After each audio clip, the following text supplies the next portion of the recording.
अगली सुबह फिर वही सिलसिला शुरू हुआ। सुबह के समय कमला दरवाजे पर दस्तक देती है। अरे दीदी, आज तो जल्दी आ गई। अच्छा हुआ।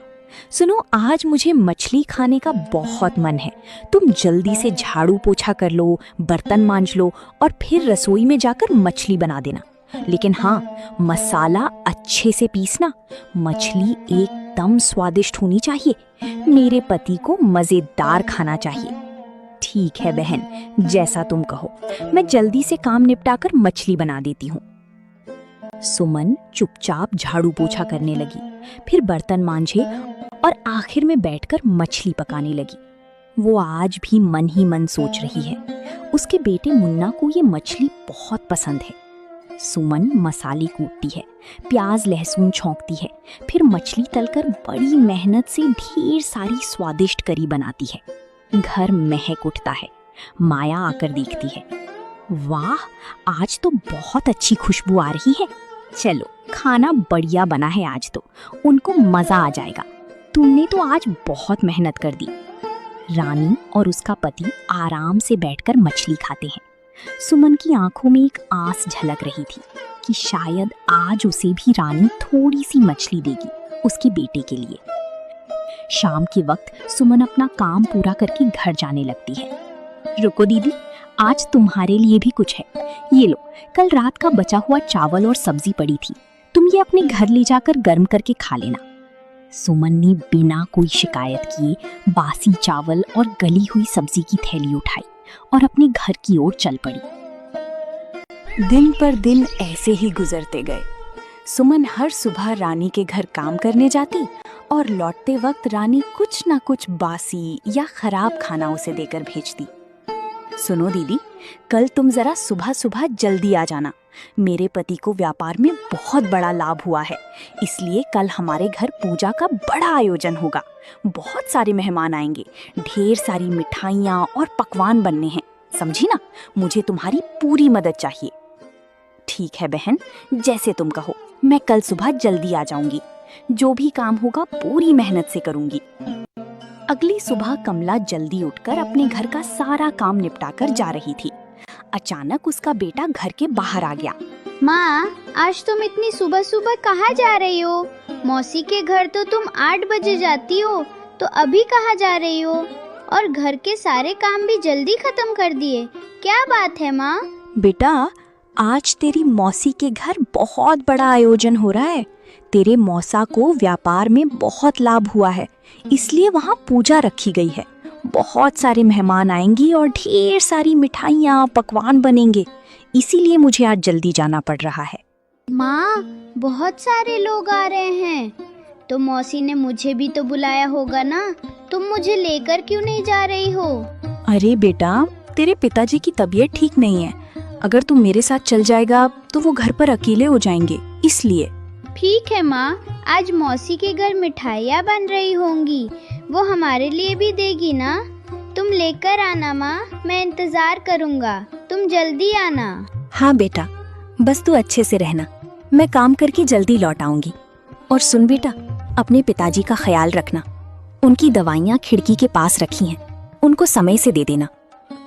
कमला अपने बेटे के सामने कैसे भी बहाना बनाकर चली गई। वो सोच रही थी कि उसकी बहन ने सारे गांव को निमंत्रण दिया, पर उसे एक भी बार नहीं बोला कि तुम अपने बेटे को भी साथ लेकर आना। माया की आंगन में चहल पहल थी। बड़ी बड़ी देगचियां चढ़ चुकी थीं, हलवाई बुलाए गए थे और तरह तरह के पकवानों की खुशबू पूरे घर में फैल रही थी। केसर, बादाम वाली खीर, पूरी, कचौड़ी, पुलाव, मिठाइयां बन रही थीं, मानो पूरा घर स्वाद की खुशबू से महक उठा हो। अरे, तुम आ गई, तो अब जल्दी जल्दी काम निपटाओ। देख नहीं रही हो, हलवाई आ चुके हैं और पकवान बन रही हैं। मुझे सारे बर्तन साफ चाहिए। वो कोने में जो पत्तल पड़ी हैं, उन्हें भी गिन कर रख दो। आज हमारे घर बहुत मेहमान आने वाले हैं, कोई कमी नहीं रहनी चाहिए। सबसे पहले तुम घर के बाहर झाड़ू लगाओ, फिर जहाँ पूजा होगी वहाँ झाड़ू पोछा करो, फिर पूरा घर साफ करना। ठीक है बहन, मैं सब कर दूंगी, तुम निश्चिंत रहो। तुम्हें आज शिकायत का कोई मौका नहीं मिलेगा। सुमन जल्दी जल्दी सारे काम करने लगी। उसने एक एक कोना साफ किया। धीरे धीरे पूजा का समय भी आ पहुंचा। एक गांव में नदी किनारे दो बहनें रहती थी। बड़ी बहन सुमन का पति कुछ समय से बीमार रह रहा था, इसलिए वो रोज छोटी बहन रानी के घर काम करने जाती थी। रानी की शादी एक अमीर व्यापारी से हुई थी। वो बहुत कंजूस और लालची थी। सुबह के समय सुमन जल्दी जल्दी अपने घर का काम निपटा के अपनी छोटी बहन रानी के घर की ओर निकलती है। अरे दीदी, आज फिर तुमको देर हो गई। सुबह सुबह इतने बड़े घर का काम पड़ा रहता है और तुम आराम से घर में बैठी रहती हो। जल्दी आना चाहिए था। खैर, अब आ ही गई हो तो चलो काम में लग जाओ। माफ करना बहन, मेरा मुन्ना रात भर रोता रहा पेट दर्द से, इसलिए देर हो गई। मैं जल्दी जल्दी सब काम कर दूंगी। ठीक है, चलो पहले आंगन और बैठक अच्छे से झाड़ पोंछ दो। घर चमकना चाहिए। उसके बाद रसोई में जाकर सारे बर्तन मांज देना। और हाँ, काम ठीक से होना चाहिए। सामान तुरंत काम पर लग जाती है। सबसे पहले रानी के घर का आंगन, बैठक और सारे कमरों में झाड़ू पोछा करती है। वो एक एक कोना साफ करती है, फिर बर्तन मांजने बैठ जाती है। उधर रानी आराम से बैठकर चाय पीती है। अच्छा सुनो, सारे काम तो तुमने कर ही दिए हैं। अब ये ध्यान रखा है, इसमें से अच्छे अच्छे चावल चुनकर साफ कर दो। टूटा फूटा चावल और कचरा अलग कर देना। मेरे घर में सिर्फ बढ़िया चावल पकते हैं, समझी? और फिर जल्दी से रसोई में जाकर दोपहर का खाना बना देना।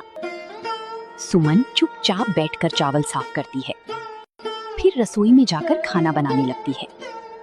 वो अपने मन में सोच रही होती है कि रानी ने कहा था कि वो पैसे तो नहीं देगी, पर रोज के काम के बदले अनाज देगी।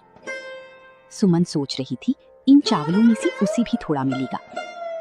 रानी, जैसा तुमने कहा था, मैंने अच्छे चावल और टूटे हुए कंकड़ वाली चावल दोनों अलग अलग कर दिए हैं। तुम देख लो। सारे काम निपटाने के बाद सुमन घर जाने लगती है। रानी उसे रोकती है। रुको दीदी, ये लो, ये टूटे हुए चावल हैं। मेरे घर में इसे तो कोई खाता नहीं है, इसलिए तुम ही ले जाओ। तुम्हारे घर में तो ये आराम से सब खा लेंगे। रानी टूटा फूटा टुकड़ों वाला थोड़ा सा चावल थैली में डालकर सुमन को थमा देती है। सुमन ने बिना कुछ कही चावल लिया और घर की ओर चल पड़ी। आंखों में आंसू थे, मगर होठों पर एक भी शिकायत का शब्द नहीं आया, क्योंकि उसे पता था उसकी मजबूरी और गरीबी में ये चावल भी उसके लिए कीमती है।